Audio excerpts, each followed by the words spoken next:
Morning बच्चों, क्या हाल है। सेकेंड लेक्चर है हमारा और उम्मीद है कि समझ में आया होगा। और जहां आपको डाउटफुली लगे कि भाई नहीं समझ में आया तो आप नंबर जो दिए हैं आपको उस पर आप मैसेज कर सकते हैं, पूछ सकते हैं। और अपने वीडियोस में ये भी रहेगा बच्चों, जो टेस्ट वगैरह होंगे उसके जो आंसर्स होंगे वो भी हम लोग उसका भी आपको एक वीडियो प्रोवाइड कराएंगे कि भाई अगर ये टेस्ट पेपर हुआ जो आपसे आंसर नहीं निकला तो आंसर क्या होना चाहिए, कैसे लिखा जाना चाहिए, उसका भी वीडियो आपको प्रोवाइड करेंगे। क्लासेस कैसे होंगी, उनका फ़ीस स्ट्रक्चर कैसे होगा, कैसे आपको इंस्टॉलमेंट पे करनी है वो आपको सब बता दिया है। नंबर जो आपको फ़ी जो पे करनी है वो पेटीएम, गूगल पे या फ़ोनपे के ज़रिए पे करनी है बच्चों। और एक बड़ा फ़ायदा जो आपको मालूम है, मैंने बताया था कि ये ऑनलाइन क्लासेस आपकी कंटिन्यू रहेंगी। और अगर बाय द वे आप ऑफलाइन क्लासेस भी लेना चाहें जो कि लॉकडाउन के बाद राज्य सरकार की गाइडलाइन के अकॉर्डिंग अगर बाय द वे क्लासेस चालू होती हैं ऑफलाइन, तो वो ऑफलाइन के लिए भी आपकी जो फ़ीस होगी वो एक्सेप्टेबल होगी। कहने का मतलब ये आपको दोबारा फ़ीस देने की ज़रूरत नहीं है, ये आपके लिए एक प्लस पॉइंट है। बाकी क्लासेस आपकी टिल एग्ज़ाम तक कंटिन्यू रहेंगी। फीसेस एक ही टाइम आपको बता दिया है, वन टाइम जो आपकी फ़ीस है वही रहेगी कंप्लीट होल द ईयर, पूरे साल। और टाइम पे आपकी जैसी भी प्रॉब्लम्स होंगी उसको दूर किया जाएगा, तो इसलिए घबराने की बात नहीं है। क्लासरूम हमेशा चलती आई है, लेते हैं लोग, कोई दिक्कत वाली बात नहीं है। ठीक है बच्चों, जीओसी का सेकंड लेक्चर है। फर्स्ट लेक्चर में मैंने आपको एक इंट्रोडक्शन नाम का टॉपिक पढ़ाया था। इंट्रोडक्शन को आपको ढंग से याद करना है कि किस ग्रुप को किससे शो करते हैं। बीच बीच में पूछूंगा आपसे मैं, कभी कभी लाइव क्लासेस भी होंगे हमारी तो उसमें पूछूंगा आपसे मैं कि भाई बताइए ईथर को किससे शो करते हैं, एल्डिहाइड को किससे शो करते हैं, कीटोन को किससे शो करते हैं। खैर, आज का जो हमारा टॉपिक है वो अपने आप में इम्पोर्टेंट है। और उसके बाद में सेकेंड टॉपिक जो आता है हमारा वो आता है जनरल फार्मूला।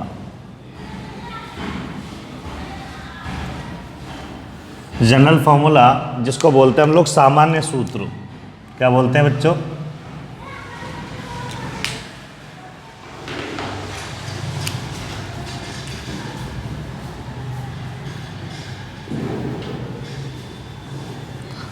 जनरल फार्मूला या सामान्य सूत्र।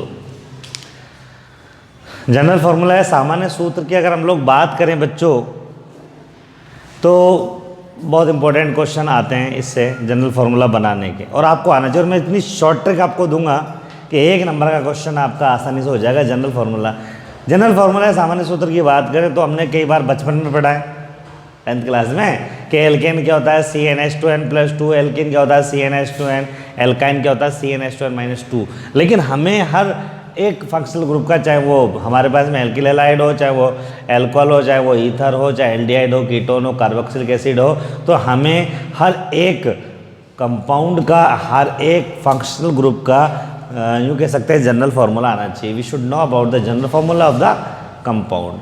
तो फर्स्ट ऑफ ऑल मैं आपको बता दूं कि जनरल फार्मूला बनाने के लिए दो कंडीशंस आपको ध्यान रखनी है, जिसमें पहली कंडीशन ये है कि आपको जनरल फार्मूला हमेशा जब भी बनाना है, आप भी सुनो, जनरल फार्मूला जब भी बनाना है तो आपको ये वाला फार्मूला काम में लेना है CnH2n। क्या काम में लेना है बच्चों? CnH2। इससे आपका जनरल फार्मूला हमेशा बनेगा। किससे बनेगा? CnH2n से बनेगा। ठीक है। अब CnH2n से बनाने के लिए जनरल फार्मूला एक सिंपल ट्रिक मैं आपको देना चाहता हूँ। उसमें एक कंडीशन ये है बच्चों कि आप क्या करेंगे कि जिसका भी जनरल फार्मूला बनाना उसका एक एग्जाम्पल आपको याद होना चाहिए, कोई सा भी एग्जाम्पल। जैसे फॉर एग्जाम्पल मैंने कहा आपसे कि आपने कहा कि सर पहले हम लोग चालू करते हैं एल्किल हैलाइड से, तो general formula of alkyl halide. अगर एल्किल हैलाइड के जनरल फार्मूले की बात करें तो बताइए क्या होगा।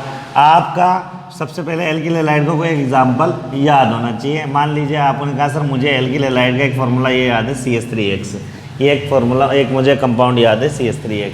अब मुझे इसका जनरल फार्मूला बनाना है, सामान्य सूत्र बनाना। तो आपको सिंपल तरीका क्या बताऊँ बच्चों में, इसमें क्या सिंपल तरीका है कि आप क्या करोगे, पहले नंबर ऑफ़ कार्बन देखेंगे कितने हैं। नंबर ऑफ़ कार्बन मेरे पास 1 है, और जितने नंबर ऑफ़ कार्बन उसका डबल करके देख लो। नंबर ऑफ़ कार्बन का डबल करके देख लो, तो एक का डबल कितना होता है? 2। तो 2 में कितने जोड़ूंगा जब 3 होंगे? 1। तो मैंने कहा मतलब भाई ये मेरे पास फार्मूला जनरल मैंने क्या लिया है यहाँ पर, ये लिया CnH2n+1, बचा क्या? X। तो this is the formula of alkyl halide. और भी बताता हूँ मैं, जैसे फॉर एग्जांपल अगर मान लीजिए मेरे पास में मैं अगला जनरल फार्मूला बनाना चाहता हूँ अल्कोहल का, आपसे पूछा गया कि what is the general formula of alcohol, alcohol का जनरल फार्मूला क्या है, तो मैंने कहा कोई भी एक एग्जांपल अल्कोहल का आपको आना चाहिए। आपने कहा सर मुझे ये वाला फार्मूला आता है CH3OH, ठीक है बच्चों, CH3OH है। CH3OH क्या है, अल्कोहल का एक उदाहरण, कोई सा भी उदाहरण जो आपको अल्कोहल आता है उसका उदाहरण आप लिख लीजिए। अल्कोहल जहाँ एथेनॉल हो, मेथेनॉल हो, किसी का भी, इससे जनरल फार्मूला बनाना। जनरल फार्मूला बनाने का सिंपल तरीका, आप दो तरीके आपको यहाँ है। अल्कोहल को दो फॉर्म में लिख सकते हो, एक तो एचएटी जो आपको दिख रहा है, एक आप इसको ऐसे भी तो लिख सकते हो, CH का 4 हो गया क्या, H4O। अरे H इधर जोड़ दिया भाई।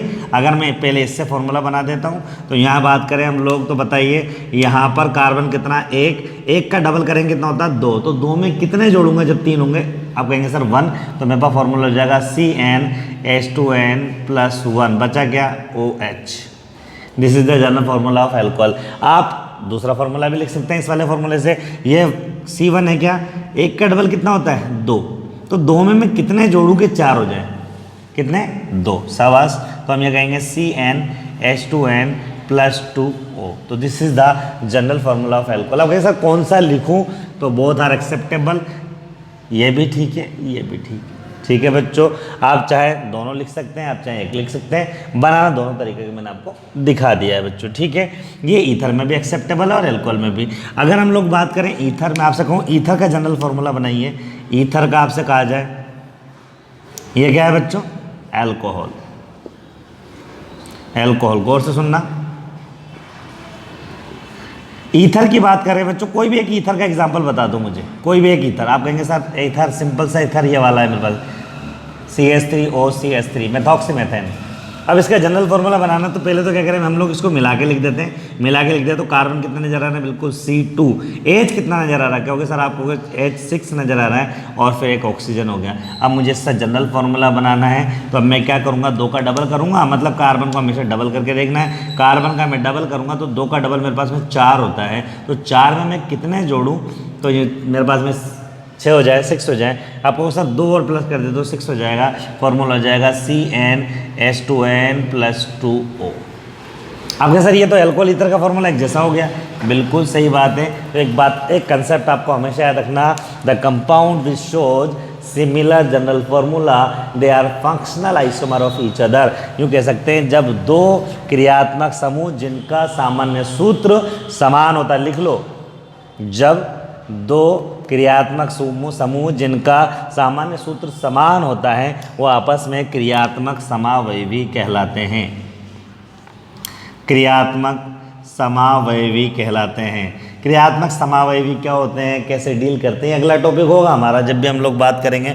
अभी इतना ध्यान रखेंगे कि अल्कोहल का क्रियात्मक समावयवी कौन है, ईथर, ईथर का कौन है, अल्कोहल। इज दैट क्लियर और नॉट? तो सिंपल सी बात है। और डिफाइन कैसे कर सकते हैं, यूँ कह सकते हैं when two functional group which shows similar molecular formula और general formula is known as functional isomer of each other, वो आपके फंक्शनल आइसोमर कहलाते हैं। अर्थात जब क्रियात्मक संवेग, क्रियात्मक समूह जिनके सामान्य सूत्र समान होते हैं क्रियात्मक समावयवी कहलाते हैं। और भी मैं फॉर्मूला बनाना सिखाता हूँ आपको।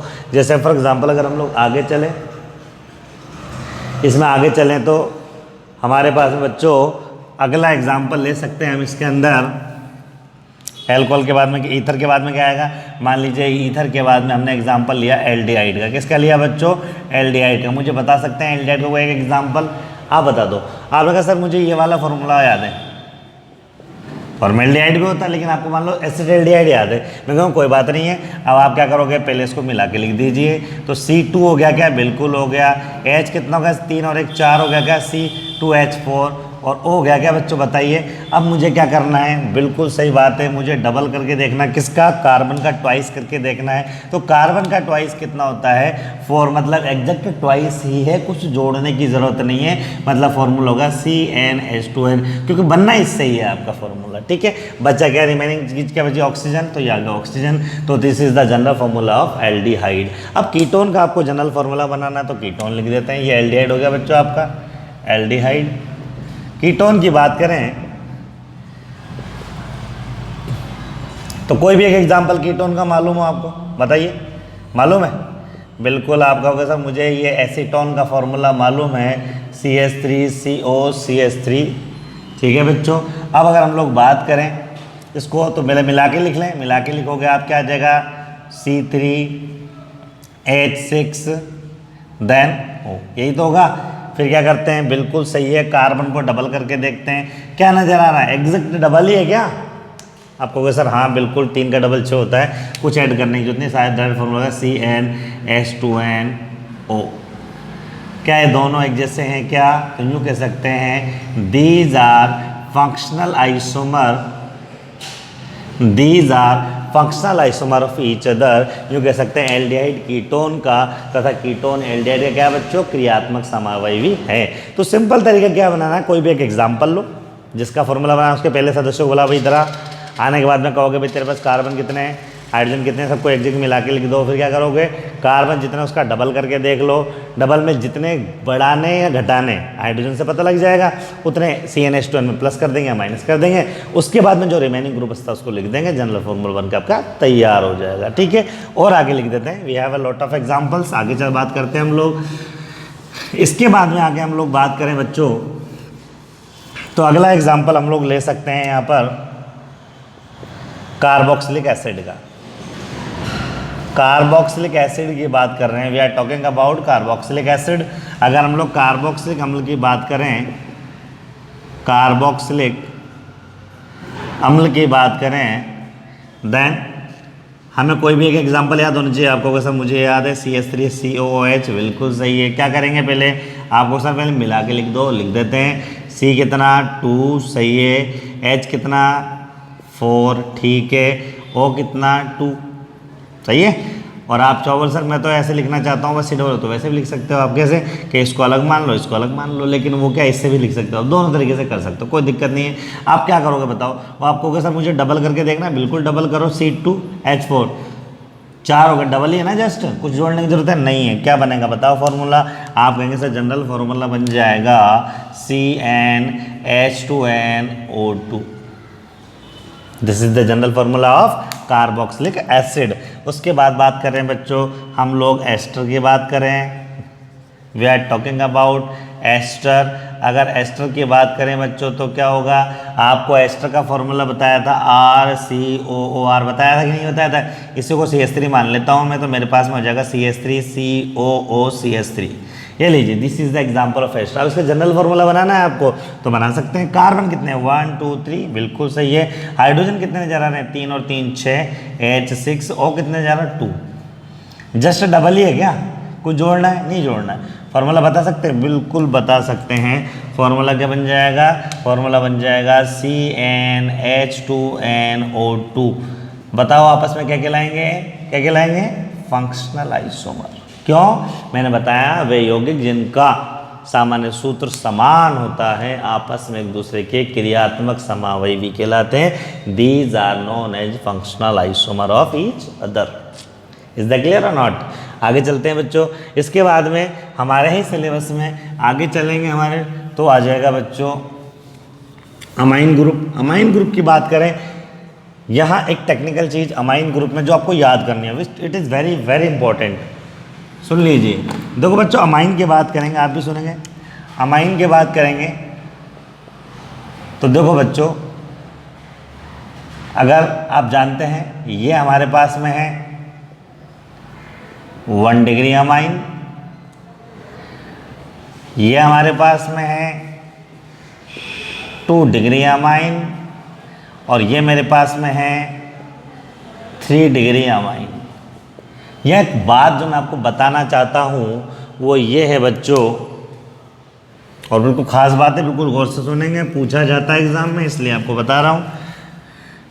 देखिए बच्चों, अगर मान लीजिए मैं कुछ एग्जाम्पल लिख रहा हूँ, ये अलग से है वैसे ही आपके नॉलेज के लिए, या मैंने लिखा CH3CH2CH2OH, फिर मैंने यहाँ लिखा CH3CHOHCH3, फिर मैंने यहाँ लिखा CH3CCH3CH3OH।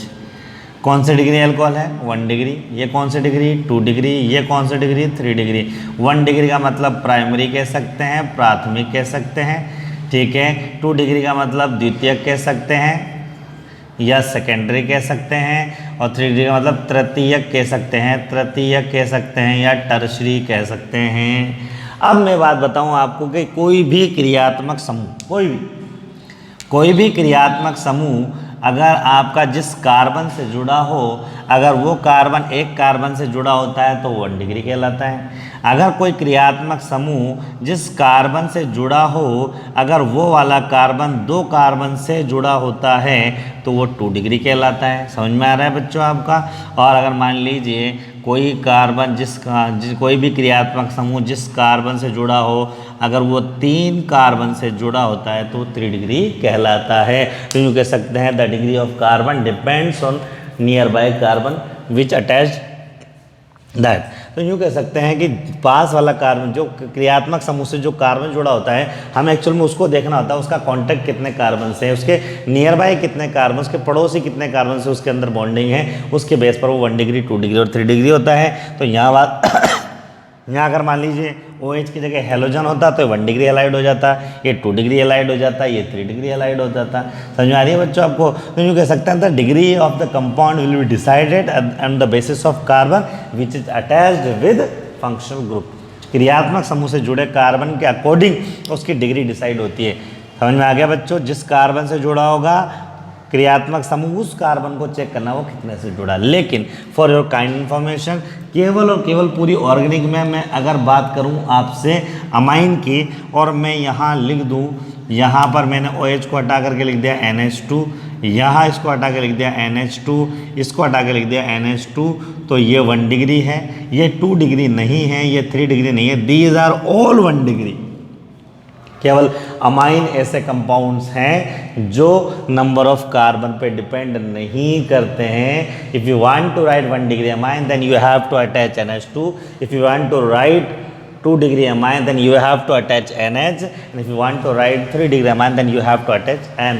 मतलब यूँ कह सकते हैं बच्चों, अगर आपको 1 डिग्री अमाइन लिखना है तो NH2 जोड़ना पड़ेगा, 2 डिग्री अमाइन लिखना है तो आपको NH जोड़ना पड़ेगा, और अगर 3 डिग्री अमाइन लिखना है तो आपको N जोड़ना पड़ेगा। और अगर आपने NH2 कहीं भी मौजूद है तो कितने भी नंबर ऑफ कार्बन से अटैच हो, it will be always 1 degree amine. इसलिए केवल अमाइन के साथ है। बाकी तो आपका सिंपल कंसेप्ट बताया मैंने आपको कि भैया अगर मैं यहाँ पर OH जोड़ दूंगा तो 1 डिग्री है, 2 degree alcohol, 3 degree alcohol, halogen जोड़ दूंगा तो 1 degree halide, 2 degree halide, 3 degree halide. कोई सा भी ग्रुप जोड़ो ना, कौन मना कर रहा है आपको, उसके अकॉर्डिंग हेलाइड हो और अल्कोहल हो सकते हैं। लेकिन अगर अमाइन की बात करेंगे तो आपको 1 डिग्री के लिए NH2 जोड़ते हैं, 2 डिग्री के लिए NH जोड़ते हैं, 3 डिग्री के लिए N जोड़ते हैं। ये समझ में ध्यान आ गया आपको। तो हिंट करके ये लिख सकते हैं आप लोग, एक ब्लॉक बना लें और ब्लॉक में लिख देंगे, लिख लीजिए कार्बन 1 डिग्री, 2 डिग्री तथा 3 डिग्री। कार्बन 1 डिग्री, 2 डिग्री तथा 3 डिग्री उससे जुड़े नज़दीकी कार्बन पर निर्भर करता है। अर्थात क्रियात्मक समूह जिस कार्बन से जुड़ा होता है, अर्थात क्रियात्मक समूह जिस कार्बन से जुड़ा होता है, यदि वह कार्बन अपने पास वाले एक कार्बन से जुड़ा हो तो वह प्राथमिक 1 डिग्री या प्राइमरी कार्बन कहलाता है। यदि वह कार्बन 2 कार्बन से जुड़ा हो तो वो 2 डिग्री द्वितीयक या सेकेंडरी कहलाता है। और अगर वह कार्बन जिससे क्रियात्मक समूह जुड़ा, अगर वो 3 से जुड़ा हो तो वो 3 डिग्री टर्शरी या तृतीयक कहलाता है। लिख लिया इतना। फिर आगे आप लिखेंगे परंतु अमाइन में ऐसा नहीं है, परंतु अमाइन में ऐसा नहीं है। अमाइन में अगर NH2 होता है तो इसे 1 डिग्री या प्राथमिक, NH को 2 डिग्री या द्वितीयक और N को 3 डिग्री या तृतीयक कहा जाता है। इसी प्रकार डिग्री ऑफ कार्बन पर इसी प्रकार कार्बन की डिग्री पर ही यौगिक की डिग्री या यूँ कह सकते हैं यौगिक के प्रकार निर्भर करता है। लिख लिया आपने। ठीक है बच्चों, इसको रिपीट कर लेंगे, ध्यान दे लेंगे, आपको समझ में आ जाएगा। ओके, अगर कहीं जल्दी जल्दी बोल रहे हो तो इसको थोड़ा पॉज कर करके लिख लेगा। ओके, समझ में आ गया आपको? हाँ, समझ में आ गया आपको। अब अगर हम लोग यूँ कह सकते हैं इसको, अगर इंग्लिश में बोले हैं तो यूँ कह सकते हैं the degree of carbon depends on the degree of carbon depends on the carbon which attached by nearby carbon. If functional group attach that carbon which attach one carbon which by nearby carbon is known as 1 degree carbon organic compound. If the functional group attach that carbon which connect with nearby 2 carbons is known as secondary organic compound. And if the carbon attach with 3 carbon nearby 3 carbon, then it is known as 3-degree organic compound. But it is not applicable at amine because amine depends on NH2, NH and N. Is that clear or not? तो इस तरीके से हम लोग लिख सकते हैं। अब मैं बात कर रहा हूँ इनकी जनरल फॉर्मूले की। तो 1 डिग्री अमाइन का कोई भी एक एग्जांपल बता दो आपको। सर मुझे तो ये याद है CH3NH2, मैं कहूँगा कोई दिक्कत नहीं है। 2 डिग्री का बताइए सर, बोल मैंने कहा सर मेरे को याद है CH3NH CH3। 3 डिग्री का बताइए क्या हो जाएगा, ये हो जाएगा CH3N CH3 तीनों का एक एग्जाम्पल हो गया। अब इसका जनरल फॉर्मूला बनाना है, बना देता हूँ मैं। इसका जनरल फॉर्मूला इसको मिला के लिख दो तो CH कितना हो गया, 3 और 2 5 हो गया क्या, बिल्कुल सही है, H5N हो गया। इसकी बात कर रहे हैं तो कितना हो गया, C2 हो गया ना मेरे पास में। H कितना हो गया, 3 और 3 6 और 1 7 हो गया, H7C2H7N। इसकी बात करें तो कार्बन कितना 1 2 3 C3H कितने 3 3 6 और 3 9 H9 और N। समझ में आ गया आपको। अब मुझे इसका जनरल फॉर्मूला बनाना, तो डबल कर करके देखना, करना कुछ नहीं है आपको, पहले मिला के लिखना है फिर डबल करके देखना है। ठीक है, ये यहाँ पर 1 है, 1 का डबल कितना होता है 2, 2 में कितने जोड़ूंगा तब 5 होंगे, आप कहोगे सर 3। फॉर्मूला होगा CnH2n CN H2n + 3 बचा क्या N। इसकी बात करें 2 का दुगुना कितना होता है 4, 4 में कितने जोड़ूंगा तब 7, आपको सर 3। फॉर्मूला हो गया CnH2n + 3n। 3 का दुगुना कितना होता है 6, कितना होता है 3 का दुगुना 6, 6 में कितने जोड़ूंगा जब 9 3, तो फॉर्मूला का CnH2n + 3n। क्या तीनों के फॉर्मूले एक जैसे हैं क्या, क्या कहलाएंगे, these are functional isomer of each other. अर्थात 1 डिग्री अमीन, 2 डिग्री अमीन और 3 डिग्री अमीन आपस में एक दूसरे के क्या कहलाते हैं, क्रियात्मक समावयवी कहलाते हैं। Primary secondary tertiary amine are functional isomer of each other due to the similar general formula. इतने फॉर्मूले मैंने बनवा दिया, बाकी आपको बनाने अगली क्लास में चेकआउट कराऊंगा। आपको बनाने हैं अमाइड का जनरल फार्मूला CH3CONH2, इसका जनरल फार्मूला बनाना है। उसके बाद आपको नाइट्रो कंपाउंड का बनाना है, CH3NO2 का बनाना है। इसके अलावा आपको साइनाइड का बनाना है। इसके अलावा आपको आइसोसाइनाइड का बनाना है। इसके जनरल फार्मूला आपको बनाने हैं और बनाने के बाद आपको बताना है इसमें कोई फंक्शनल आइसोमर भी है या नहीं है। ये आपका होमवर्क है बच्चों। बात समझ में आ गई। तो ये था हमारे पास में इंट्रोडक्शन के बाद में सेकंड पॉइंट, जिसको हम लोग बोलते हैं जनरल फार्मूला। समझ में आ गया आपको। चलें आगे बच्चों। इसके बाद में अगर हम लोग आगे बात करें तो अगला टॉपिक हमारा है वो है क्लासिफिकेशन। हेडिंग डालेंगे क्लासिफिकेशन, हिंदी में लिखेंगे वर्गीकरण। लिखिए क्लासिफिकेशन और वर्गीकरण, मिटा दो इसको। ठीक,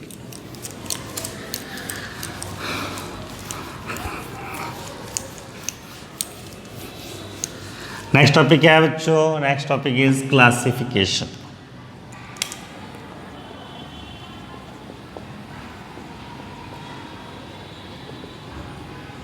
वर्गीकरण।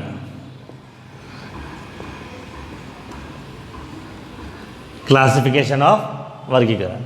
अगर हम लोग बात करें अपने सिलेबस के अकॉर्डिंग ही चलेंगे हम लोग, तो सबसे पहले हमारे पास में आता है हेलो एल्केन और hello arene. Halo alkane,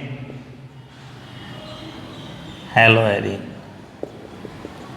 introduction बता चुका हूँ क्या होते हैं, RX से शो करते हैं। आज हम लोग इसका पढ़ रहे हैं क्लासिफिकेशन। देखो बच्चों, अगर हम लोग क्लासिफिकेशन बात करें तो 2 बेस पर इसका क्लासिफिकेशन किया गया है। नंबर ए बेस है on the basis of number of halogen atom. Halogen परमाणुओं की संख्या के आधार पर, हेलोजन परमाणुओं की संख्या के आधार पर, संख्या के आधार पर पहला क्लासिफिकेशन। अब हम लोग इसकी बात करें तो देखो बच्चों, ये 4 टाइप का होता है। कितने टाइप का होता है भैया? 4 टाइप का होता है। पहला इसके अंदर मोनो हेलो एल्केन। खास बात यह है, हिंदी में भी इसको यही बोलते हैं, मोनो हेलो एल्केन। और मोनो हेलो एल्केन में बताओ हेलोजन कितने होंगे भैया? आपको सर हेलोजन होगा 1। तो जब हेलोजन 1 होता है, आप डिफाइन चाहे तो डिफाइन कर सकते हैं कि वह कार्बनिक यौगिक जिसमें 1 हेलोजन पाया जाता है मोनो हेलो एल्केन कहलाते हैं। एग्जाम्पल मैं बता देता हूँ आपको, और आप खुद बताएंगे मुझे कि भैया ये कौन से डिग्री है, ये कौन से डिग्री है, और ये कौन से डिग्री है। It is your work. आप खुद बताएंगे भैया। द डिग्री ऑफ कंपाउंड, थोड़ा सा नीचे लिख देता हूँ, जगह कम है। चलिए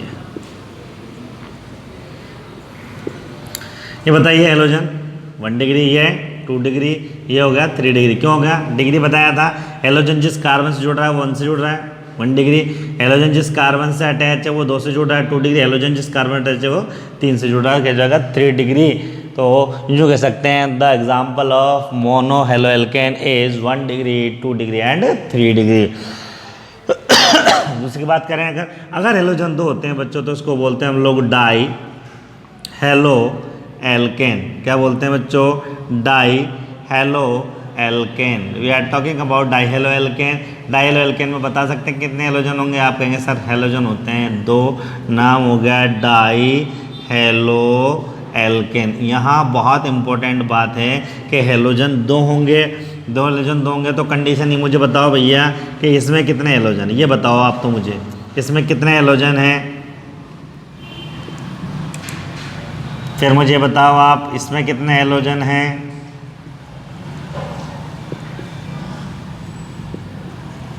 फिर मुझे इसमें बताओ, इसमें कितने हेलोजन हैं?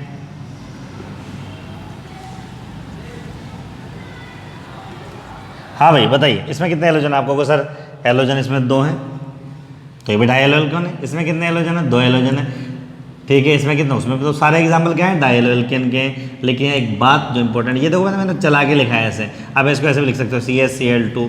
कहने मतलब ये दोनों हेलोजन इस कार्बन से अटैच है। तो यूँ कह सकते हैं, जब दोनों हेलोजन एटम, जब आपके दोनों हेलोजन परमाणु एक ही कार्बन से जुड़े होते हैं, तो उसे हम लोग कहते हैं जैम डाई हैलाइड। क्या बोलते हैं बच्चों?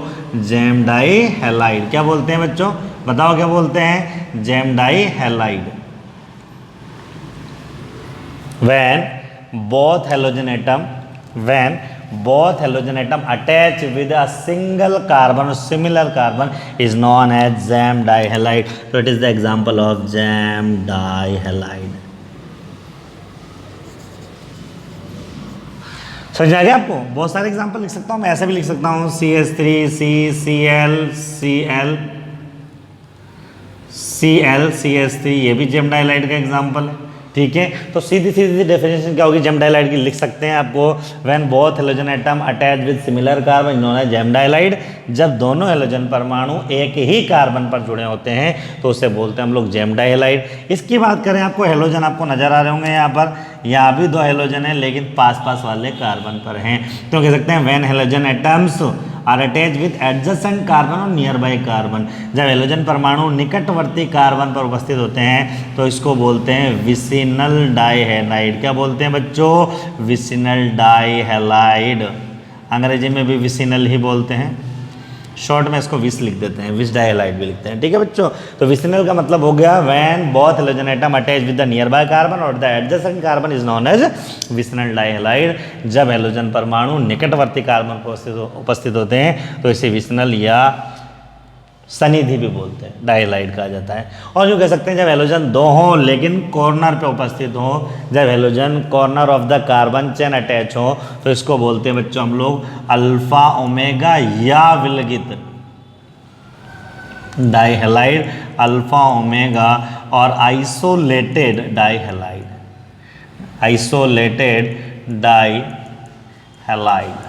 यूँ कह सकते हैं when halogen atom attach at the corner of the carbon chain is known as alpha omega or isolated dihalide। कि जब हेलोजन परमाणु कार्बन श्रृंखला के कोनों पर पाए जाते हैं तो उसे कहते हैं हम लोग अल्फा ओमेगा। एक बालक ने पूछा क्लास में, गुरुजी एक बात बताओ, यो एग्जाम्पल है तो ये कौन सा है अपना, अल्फा ओमेगा है या विसिनल है? तो बच्चा ये ध्यान रखना, it is the example of vicinal dihalide. क्यों पास बोले सर कॉर्नर पे भी दो है, तो कॉर्नर के लिए ध्यान रखना है बच्चों आपको कि कम से कम 3 कार्बन होना जरूरी है, मतलब मिड में कम से कम 1 कार्बन का गैप होगा, और फिर अगर कॉर्नर ऑफ द कार्बन चिन्ह होगा then it is known as isolated dihalide. ये ध्यान रखना है आपको। हेलोजन अगर पास पास वाले कार्बन पर है, पड़ोसी कार्बन पे है दोनों एक एक, तो यूँ कह सकते हैं हम लोग ये विसिनल कहलाएगा। और अगर ये अल्फा ओमेगा बनाना है तो corner of the carbon chain होना चाहिए। चेन कितनी भी लंबी हो सकती है, लेकिन अगर कंडीशन ये है बच्चों, अगर मान लीजिए ये कंडीशन है कि हेलोजन आपके 2 हैं और आपके एक इस कॉर्नर पे एक उस कॉर्नर पे, नंबर ऑफ कार्बन कितने भी, तो अल्फा ओमेगा या आइसोलेटेड कहलाएगा। तो ये कह सकते हैं डाइहेलो एल्केन आपके हो गए कितने, 2 टाइप के, 3 टाइप के। कौन कौन से? जेम डाइहेलाइड, विसिनल डाइहेलाइड और आइसोलेटेड और विलगित। अगर मान लीजिए बच्चों हेलोजन 3 होते हैं, मैं इधर लिख रहा हूँ, हेलोजन 3 होते हैं तो उसको बोलते हैं हम लोग ट्राई हेलो एल्केन। क्या बोलते हैं बच्चों? ट्राई हेलो एल्केन बोलते हैं, ट्राई हेलो एल्केन बोलते हैं। यूँ कह सकते हैं when halogen atom, when 3 halogen atom are attach into the carbon chain, x कितने होंगे? 3। तो यूँ कह सकते हैं इसके 2 ही एग्जाम्पल हैं, 2 लोते एग्जाम्पल हैं। कितने लोते? 2 लोते। एक तो होता है एकलौता, ये 2 है ना, तो 2 लोते एग्जाम्पल हो गए। CH-Cl3 जिसको आप लोग क्लोरोफॉर्म कहते हैं, क्लोरोफॉर्म, और CHI3 जिसको आप आयोडोफॉर्म कहते हैं। यहाँ थोड़ी सी प्री इन्फॉर्मेशन आप सबको मालूम है, क्लोरोफॉर्म का यूज़ करते हैं। Chloroform is use as a anaesthetic, बेहोश करने के काम में आता है क्लोरोफॉर्म, और iodoform use as a antiseptic, iodoform पूतिरोधी के रूप में काम आता है। लेकिन खास बात ये बच्चों, आजकल के दौर में क्या है, क्लोरोफॉर्म का यूज़ कम कर दिया है, क्योंकि आपने सुना होगा क्लोरोफॉर्म को हमेशा रखा जाता है कांच की रंगीन बोतलों के अंदर, फुल भर के रखा जाता है और ढक्कन को बंद करके रखा जाता है और अंधेरे में रखा जाता है। Kept at the dark place in coloured glass bottle. पूछा हुआ क्वेश्चन एग्जाम में, why chloroform are kept into the darkness in coloured glass bottle. क्योंकि बच्चों क्या होता है, ये क्लोरोफॉर्म जो है प्रकाश की उपस्थिति में वायु से क्रिया करके एक विषैली गैस बनाती है जिसको बोलते हैं COCl2, नाम है इसका फॉस्जीन। बंदा कर तो रहते उसको बेहोश, आप एनेस्थेटिक परमानेंट बेहोश हो जाएगा, उठेगा ही नहीं दोबारा, कर देना ऑपरेशन। समझ में आ गया आपको? तो यूँ सिंपल सी बात यह है कि क्लोरोफॉर्म का उपयोग पहले किया जाता था, लेकिन अब इसकी जगह ईथर का प्रयोग किया जाता है। लेकिन मान लो कोई जिद्दी डॉक्टर आ जाएगा, साहब नहीं मैं तो यही यूज करूँगा चाहे कुछ हो जाए, तो फिर क्या करते हैं बच्चों, पहले पता लगाना पड़ेगा भाई सही तो है ना, कि ख़राब हो गया होगा, सरकारी हॉस्पिटल में हो मान लो, वहाँ वैसे लापरवाही फौजियों आदमी सलट जाए तो क्या करोगे आप? तो इसका सिंपल तरीका है कि क्लोरोफॉर्म ओरिजिनल है या गड़बड़ हो गया, तो आप क्या करते हैं बच्चों, इसके अंदर आप इसमें AgNO3 डाल दो। AgNO3 थोड़ा सा ढक्कन में ले लो, AgNO3 डाल दो। जैसे डालोगे आप और AgNO3 में डाल दो, अगर AgCl का श्वेत अवक्षेप आ जाता है, श्वेत अवक्षेप white ppt of HCl obtain, तो इसका मतलब ये खराब हो चुका है, कंटामिनेटेड हो सकता है। ये लिखाएंगे सब जब चैप्टर पढ़ेंगे, तो अभी हमारा जनरल चल रहा है, बस आपको ये याद रखना है कि AgNO3 से इसका टेस्ट कर सकते हैं। ठीक है, मान लीजिए आपको पता लगा गया ये HCl का श्वेत अवक्षेप आ रहा है तो ये खराब हो गया, और अगर मान लीजिए नहीं आ रहा तो ये सही है, शुद्ध है। ठीक है, अब खास बात ये है बच्चों, अगर आप बात करें साहब खराब होगा फिर भी काम में लेना चाहें तो आदमी सलट जाएगा क्या? नहीं, अब इसके अंदर एक काम कर सकते हैं, अगर आप इसको सही करना चाहते हैं तो इसमें क्या कर सकते हैं, C2H5OH एथेनॉल मिला दीजिए। एथेनॉल अगर मिला दिया जाए तो एथेनॉल मिलाने से क्या होता है बच्चों, इसके अंदर एथेनॉल मिलाने से डाईएथिल कार्बोनेट बन जाता है जो कि अविषैली प्रकृति का होता है। तो मोटा मोटा याद ये रखना है आपको इसके अंदर कि भैया क्लोरोफॉर्म का उपयोग निश्चित तक एज एनेस्थेटिक किया जाता है। क्लोरोफॉर्म यूज एज एनेस्थेटिक निश्चित तक के रूप में किया जाता है बेहोश करने में, परंतु इसे कांच की रंगीन बोतलों में ग्लास बोतल्स के अंदर क्या रखा जाता है, अंधेरे में रखा जाता है, क्योंकि यह प्रकाश की उपस्थिति में वायु से क्रिया करके एक विषैली गैस फॉस्जीन का निर्माण करता है। चाहो तो लिख लो, मुझे कोई दिक्कत नहीं है, आप तो कहीं ऊपर कॉपी में साइड में लिख लेना। चैप्टर पढ़ेंगे पूरे डिटेल से अपने पास टॉपिक, तो डोंट वरी। आइडोफॉर्म की बात करें, iodoform as an antiseptic use होता है, ठीक है, एंटीसेप्टिक यूज होता है, मतलब कीटाणुओं को मारने काम आता है, स्किन के ऊपर यूज़ करते हैं इसको। लेकिन इसमें भी स्मेल बहुत बुरी आती है, स्मेल खतरनाक आती है, तो क्या कहते हैं, बदबू यूँ कह सकते हैं, बहुत ज़्यादा आती है, फॉल लाइक ऑर्डर आती है, तो क्या होता है, उल्टियाँ चालू हो जाती है, तो इसकी जगह अब इसका यूज़ भी बंद कर दिया, इसकी जगह आइडोफॉर्म का यूज़ करते हैं। ये ध्यान रखना, 2 वर्ड आप सुनने को मिलेंगे, ये भी अपने चैप्टर में है, चैप्टर नंबर जब हम लोग पढ़ेंगे ना 16 केमिस्ट्री इन एवरीडे लाइफ, तो आप वहाँ 2 शब्द पढ़ोगे, एक तो पढ़ोगे डिसइंफेक्टेंट और एक पढ़ोगे एंटीसेप्टिक। अभी कोरोना का काल चल रहा है, बहुत सुनोगे आपने, डिसइंफेक्टेंट है साहब, छिड़काव डिसइंफेक्टेंट का कर दिया, लोग अंधे हो गए, लोग मर गए, बीमार हो गए। एंटीसेप्टिक इसको डिसइंफेक्टेंट को बोलते हैं विसंक्रामी, और डिसइंफेक्टेंट को बोलते हैं आप लोग पूतिरोधी। क्या बोलते हैं, पूतिरोधी। अब आप ये समझो आपको कि अगर आपको बैक्टीरिया मारना है लिविंग सरफेस पे, when the bacterias are kill at the living surface then it is known as antiseptic. जब जीवाणुओं को आपको एक सजीव सतह पर, जैविक सतह पर मारा जाता है तो उसे एंटीसेप्टिक कहते हैं। और अगर मान लीजिए आपको क्या करना है, इस फर्श को फ्री फ्रॉम बैक्टीरिया करना है, आपने फिनाइल का पोछा लगा दिया, या फिर आपको मान लीजिए आपका जो ग्लव्स होते हैं, ग्लव्स को फ्री फ्रॉम बैक्टीरिया करना है, आपने क्या करा, उसको बॉईल कर लिया फिनाइल से, और आपने उसको क्या किया, फिनाइल से धो दिया, या आपने जो है उसको स्पिरिट से धो दिया, या फिर यूँ कह सकते हैं कि आपको सीजर जो कैंची ऑपरेशन में काम मिलेंगे उसको फ्री फ्रॉम बैक्टीरिया आपने कर लिया, तो यूँ कह सकते हैं when non living surface remove bacteria, यूँ कह सकते हैं the compound which is use, the compound और chemical which is use to remove bacteria at the non living surface. जब किसी यौगिक का प्रयोग अजैविक सतह पर बैक्टीरिया को मारने के लिए किया जाता है तो वो विसंक्रामी कहलाता है। अभी जो आपका चल रहा है ना, सैनिटाइज कर दिया, सब सैनिटाइज कर दिया, तो वो डिसइंफेक्टेंट से सैनिटाइज कर रहे हैं, और जो बंदा यूज़ कर रहा है वो एंटीसेप्टिक यूज़ कर अपने हाथ को सैनिटाइज कीजिए, ठीक है। और नॉन लिविंग सरफेस को हम लोग जैसे ब्लीचिंग पाउडर वगैरह का छिड़काव करके भी हम लोग सैनिटाइज कर सकते हैं। कोरोना काल में बहुत चल रहा है, आपको मालूम है, ठीक है। लेकिन यह है कि ब्लीचिंग पाउडर को आप एज ए उसमें यूज़ नहीं कर सकते, एज एंटीसेप्टिक यूज़ नहीं कर सकते, हार्मफुल होता है, ठीक है बच्चों। तो अगर मान लीजिए ये हो गया, उसके बाद में अगर हेलोजन 4 होते हैं, लास्ट चौथा आपका टाइप है इसके अंदर, ठीक है, यहाँ लिख देता हूँ, 4th यहाँ से ये गया हमारे पास में, और ये चौथा हो गया हमारे पास में। जब हेलोजन 4 होते हैं तो इसको बोलते हैं हम लोग टेट्रा हेलो एल्केन, और टेट्रा हेलो एल्केन का एग्जाम्पल हो गया, एक लौता एग्जाम्पल है CCl4 कार्बन टेट्रा क्लोराइड, जिसको हम लोग प्यार से क्या बोलते हैं बच्चों, जिसको हम लोग प्यार से पायरीन बोलते हैं, ठीक है, पायरीन बोलते हैं। और ये क्या होता है, अग्निशामक यंत्र में आग बुझाने के काम में आता है। पूछा हुआ क्वेश्चन है, यौगिक का प्रयोग आग बुझाने में किया जाता है, पायरीन ब्रांड नेम है इसका, ठीक है बच्चों। तो ये था example on the basis of number of halogen atom, mono halo alkane, di halo alkane, tri alkane, tetra halo alkane, ठीक है बच्चों। इसके बाद में अगला हम लोग B नंबर पढ़ेंगे अपनी अगली क्लास के अंदर, क्या होता है, ठीक है। हम उसमें पढ़ेंगे हमारे पास में कि दूसरा है हमारे पास में on the basis of hybridization, संकरण के आधार पर क्या होते हैं, कैसे होते हैं, ये ध्यान रखना है, ठीक है। इतनी बात समझ में आ गई, तो सिंपल सा है, मोनो एल्केन मतलब हेलोजन 1 होगा, जब यहाँ होगा तो यहाँ होगा 1 डिग्री, जब यहाँ बीच में होगा तो 2 डिग्री, और जब ऐसा होगा तो 3 degree. Die halo alkene 3 type के बताया आपको।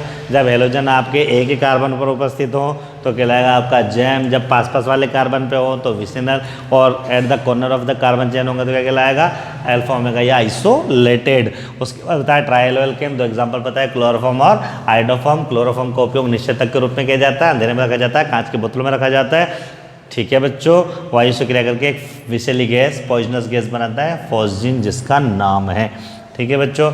उसके बाद में आइडोफॉर्म एज एंटीसेप्टिक यूज होता है, क्लियर, ठीक है बच्चों। क्लास से कंटिन्यू देते रहिए, ये डेमो क्लास थी आपकी, ठीक है, इसी को कंटिन्यू करेंगे हम लोग, और इसके बाद में एक क्लास और आपके लिए दी जाएगी, डेमो की रहेगी वो भी।